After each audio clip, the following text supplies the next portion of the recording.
जो हमारा अब नया चैप्टर शुरू होने वाला है बाल गोविंद भगत, पेज नंबर 17 का लास्ट पैराग्राफ। ठीक है, आज हम इसका रीडिंग और एक्सप्लेनेशन करेंगे।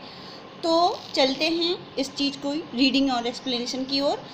कार्तिक आया ही नहीं कि बाल गोविंद भगत की प्रभातियाँ शुरू हुई, फागुन तक चला करती। इन दिनों में सवेरे ही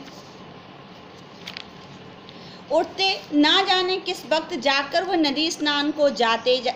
गांव से 2 मील दूर वहीं से नहा धोकर लौटते और गांव के बाहरी पोखर के ऊंचे भिंडे पर अपनी खंजड़ी ले जाकर बैठते और अपने गाने टेरने लगते। लेखक ये कहता है कि बाल गोविंद भगत का रूटीन बहुत पक्का था। ठीक है, फागुन का जो उनका मतलब फागुन में जो कार्तिक आता था उस पर वो प्रभातियाँ गाते थे। और फागुन के महीने की बात जो लेखक बताता है कि फागुन के महीने के समय में बाल गोविंद भगत जो काम करते थे उसको लेखक बताते हुए कहता है कि वो क्या करते थे, एक नदी स्नान करने के लिए बहुत दूर जो एक नदी थी उस पर 2 मील दूर एक नदी थी, उस पर जाया करते थे। और इतनी ज़्यादा सर्दी के बीच भी लेखक बताता है, सर्दियों के बीच भी वो अपने रूटीन पे रहा करते थे, नहाने जाया करते थे।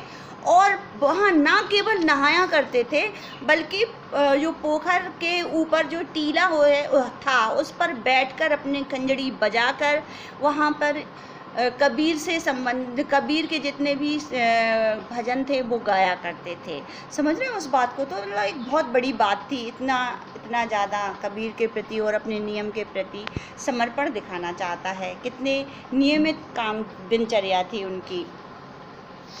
ठीक, मैं शुरू से ही देर तक सोने वाला हूँ, किंतु एक दिन माघ की उस दांत किटकिटाने वाली भोर में भी उनका संगीत मुझे पोखर तक ले गया। ये लेखक बताता है अपने बारे में कि लेखक कहता है मैं ऑलरेडी हमेशा रात मतलब देर तक सोता रहता हूँ, सुबह तक ज़्यादा टाइम तक सोता हूँ।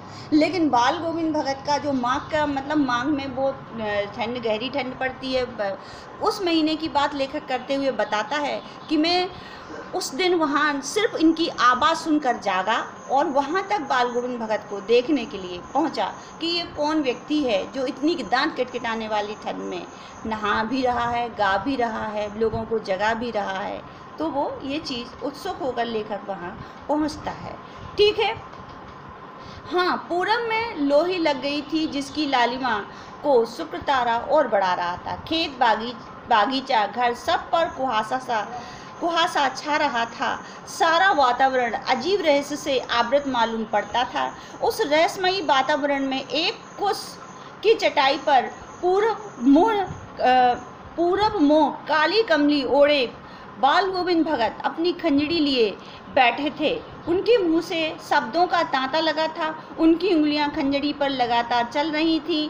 गाते गाते इतने मस्त हो जाते, इतने सुरूर में आते, उत्तेजित हो उठते कि मालूम होता है अब खड़े हो जाएंगे। कमली तो बार बार सिर से नीचे सरक जाती। मैं जाड़े से कपकपा रहा था, किंतु तारे की छाँव में भी उनके मस्तक पर श्रम बिंदु जब तक चमक ही पड़ते। ठीक है, लेखक ये बताना चाहता है, लेखक उत्सुक होकर वहाँ पे देखने जाता है कि ये कौन सा व्यक्ति है जो दांत किटकिटाने वाली ठंड में अपने संगीत का जादू बिखेर रहा है। देखता है बाल गोविंद भगत ना केवल एक संगीत के माध्यम से ईश्वर के साथ उनका ऐसा तारतम्य जुड़ा था कि वो संगीत देते देते ईश्वर से उनका लग रहा था कि साक्षात्कार हो रहा था। वो ईश्वर की भक्ति में डूबे हुए थे और संगीत के माध्यम से इतने खोए हुए थे कि उन्हें खुद भी पता नहीं रहता था कि वो कब खड़े। ऐसा लगता था उनकी क्रियाविधि, उनके शरीर के हाव भाव को देखकर कि अब खड़े हो जाएंगे, अब खड़े हो जाएंगे।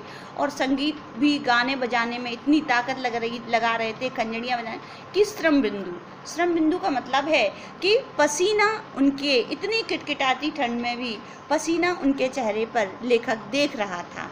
ये कोई नॉर्मल सी मामूली सी बात नहीं थी। ठीक है, आगे देखते हैं। गर्मियों में उनकी सांझ कितनी उमस भरी शाम कितनी उमस भरी शाम को शीतल करती। अपने घर के आंगन में आसन जमाते, गांव के उनके कुछ प्रेमी जुट जाते, खंजड़ी और करतालों की भरमार हो जाती। एक पद बाल गोविंद भगत कहते उनकी प्रेमी मंडली उसे दोहराती तहराती। धीरे धीरे स्वर ऊंचा होने लगता, एक निश्चित ताल, एक निश्चित गति से। उस ताल स्वर के चढ़ाव के साथ श्रोताओं के मन भी ऊपर उठने लगते। धीरे धीरे तन पर मन हावी हो जाता। होते होते एक क्षण ऐसा आता कि बीच में खंजड़ी लिए बाल गोविंद भगत नाच रहे हैं और उनके साथ ही सबके तन और मन नृत्यशील हो उठते हैं। सारा आंगन नृत्य और संगीत से ओतप्रोत है।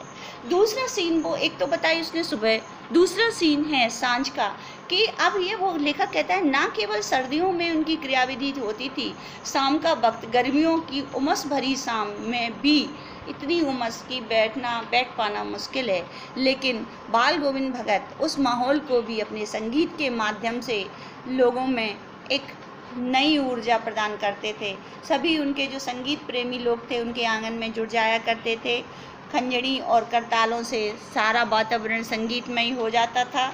लोग अपने गीतों संगीत के माध्यम से ईश्वर से जुड़ जाते थे और उनके मन और तन नृत्यशील हो जाते, अर्थात उनके मन और तन थिरकने लगते थे, उन्हें आनंद आने लगता था। और बाल गोविंद भगत तो उस सभा में, उस प्रेम संगीत की सभा में नाच उठते थे। ठीक है, तो ये हमारा बाल गोविंद भगत का पेज नंबर 72 का फर्स्ट पैराग्राफ कंप्लीट हुआ है। नेक्स्ट वीडियो जो हमारा आएगा इसके आगे का हम कंटिन्यू करेंगे। बाय बच्चों, टेक केयर।